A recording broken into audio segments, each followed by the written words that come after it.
Maraming salamat po, Diyos, sa inyo pong panguna sa gawain pong ito. Salamat po, Ama, sa inyo pong paalaala po sa amin, O Diyos, na kami po ay manatili hanggang sa wakas, sapagkat ang natili hanggang wakas, Panginoon, ay siya niya pong iligtas dito po sa mundo na amin pong ginagalawan. Salamat po na marami sa kaligtasan at buhay na walang hanggan, Panginoon, doon sa langit.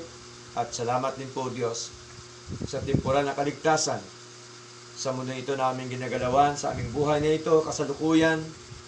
At kami po inyong patuloy na tinuturuan, Panginoon, sa anumang mga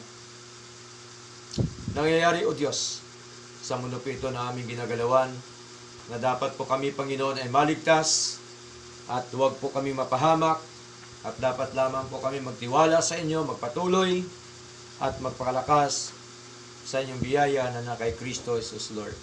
Salamat po na marami sa lahat at sa oras panahon ng mga kapatid. Maraming po salamat sapagkat kami po ay inyong tinipon, at salamat din po, Diyos, sa kanilang panahon, Panginoon, para sa inyo. At alam po namin, O Diyos, na kayo po ang siyang magpala sa kanilang mga buhay, sa buhay po ni Sister Marilyn, sa kanyang buong pamilya, Panginoon. Kayo po nawa ang siyang patuloy na magpalago, magpatatag, at magpaunawa, O Diyos, ng inyo pong mga ginitong aral sa banal mong kasulatan po, Diyos. Salamat po, at nawa ang gawain sa lugar na ito ay magpatuloy, at inyo po nawa patatagin, palakasin at pasiglahin ang inyong gawain sa lugar na ito, at nawa inyo po nawa kaming paramihin, Panginoon, sa bilang, O Diyos. Nawa kayo pa po ang siya magdala ng inyong pong mga tupa sa lugar na ito, Panginoon, upang amin po sila makasama sa paglilingkod sa inyo, at upang sila din po, O Diyos, ay makasumpong, Panginoon, ng tama at totoong aral na galing po sa iyong masalita, tama at totoong pamumuhay sa kanila mga buhay po, O Diyos. Salamat po na marami. Nawa ang buong pamilya pong ito patuloy po na pagpalain anuman ang mga kanila mga mitiin sa buhay. Kayo po nawa ang siya magkaloob, kayo po nawa ang siya magpala, at ganyan po, Diyos, anumang mga hamon sa buhay nila, Panginoon, mga problema, suliranin, Panginoon, nawa kayo po nawa ang siyang tumugon, kayo po nawa, O Diyos, ang magbigay po sa kanila ng kasagutan, Panginoon, sa mga problema, suliranin, Lord. Salamat po, at ganyan po, Panginoon, kay Brother Migmig, Lord, patuloy mo siya bigyan ng lakas na loob, bigyan mo siya ng kalakasang pisikal sa kanyang kalagayan po ngayon. Kayo po nawang siya manguna, Panginoong Diyos, at nawa, bigyan mo siya ng kagalingan, Panginoon, sa kanyang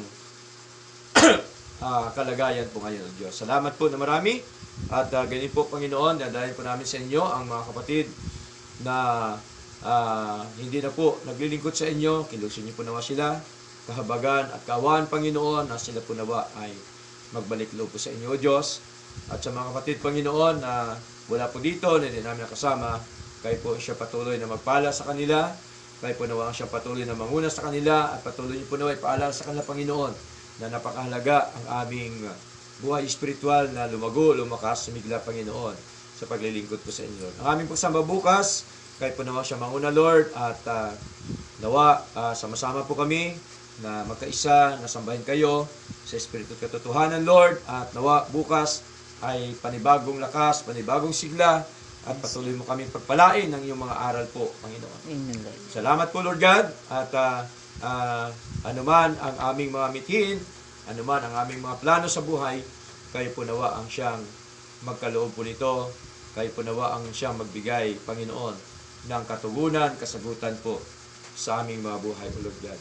Salamat po, Diyos, at tunay nga po na napakabuti niyo po sa aming mga buhay, at patuloy po ninyo kaming kahabagan at kawaan na manatili po sa inyo sa araw-araw po naming buhay, sapagkat nasabi niyo po sa mga salita, kung kami po ay natili sa inyo at sa inyong mga salita, ay hingin namin ang mga bagay na nais namin, at ito po ay inyong ipagkakalob sa amin, Lord.